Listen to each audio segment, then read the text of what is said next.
সংসারে কি কি থেকে নেতিবাচকতা তৈরি হয় বা ঋণাত্মক শক্তি উৎপন্ন হয়? দেখুন, সংসারে যদি আপনার ব্রহ্মস্থান অর্থাৎ বাড়ির যে মধ্যস্থান সেখানে যদি পিলার থাকে, সেখানে যদি গর্ত কাটা হয় বা সেখানে যদি দেয়াল থাকে, সেখান থেকে নেতিবাচকতা তৈরি হয়। কারণ এটি হলো ব্রহ্মস্থান।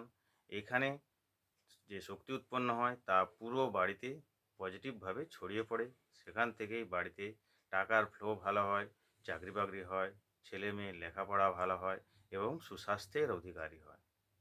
এছাড়া আর যে যে কারণে বাড়িতে নেগেটিভ শক্তি উৎপন্ন হয় সেগুলি হলো, যদি মেয়েদের ওপর অত্যাচার হয়, শাসন হয়, চিৎকার চেঁচামেচি হয়, যেমন কন্যা, স্ত্রী বা মায়ের ওপর মারধর হয়, এটি সংসারে নেতিবাচকতা তৈরি করে। এছাড়া আর যদি আপনি মদ্যপান করেন বা বিভিন্ন নেশায় আসক্ত থাকেন, আর যদি বাড়িতে স্ত্রীরা খুব জোরে জোরে কথা বলে এবং সেই আওয়াজ যদি বাড়ির বাইরে যায়, এই সমস্ত জিনিসগুলি বাড়িতে নেতিবাচকতা তৈরি করে। নেতিবাচকতা তৈরি করার আর যে সমস্ত কারণ সেটি হলো স্টোরেজ। আমরা যেখানে সেখানে জিনিসপত্র রেখে দিই। জুতো, ছাতা, অপ্রয়োজনীয় জিনিস, ভাঙা খেলনা ইত্যাদি বাড়ির যে কোনো স্থানে রেখে দিই। এগুলি থেকে দীর্ঘমেয়াদে কোনো লাভ তো হয়ই না, উল্টে ধুলো পড়ে এবং এই সমস্ত জিনিস থেকে বাড়িতে নেতিবাচক শক্তি উৎপন্ন হয়, তা আমাদের পুরো বাড়িতে ছড়িয়ে পড়ে। যেমন ঈশান কোণে নোংরা রাখা, সিঁড়ির নিচে নোংরা রাখা, বাড়ির বেডের নিচে নোংরা রাখা, বা যেখানে সেখানে আমরা ভাঙা বাসনপত্র ইত্যাদি, ভাঙা ট্যাপ ইত্যাদি জমিয়ে রাখি, যেগুলো পরবর্তীতে কোনো কাজে লাগে না। এখান থেকে নেগেটিভ শক্তি উৎপন্ন হয়।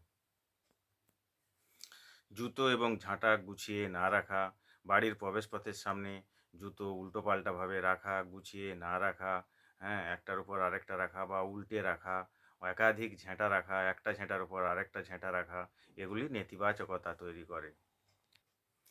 বাড়ির বেডরুমে দেবতার মূর্তি রাখা, পুজোর পর বাসি এবং পুরনো ফুলগুলি ঘরের মধ্যে জমা রাখা, একাধিক দেবদেবীর অনেক মূর্তি বাড়ির মধ্যে রাখা, একাধিক মূর্তি যেগুলো পুজো হয় না সেগুলোকে বাড়িতে রাখা, এর থেকেও নেগেটিভ শক্তি উৎপন্ন। বাসি এবং পচা খাবারকে দিনের পর দিন ফ্রিজের মধ্যে রাখা, সেগুলোকে বাইরে না ফেলে দেয়া, সেগুলিকে বারবার গরম করে খাওয়া, এগুলি নেগেটিভ শক্তি উৎপন্ন করে।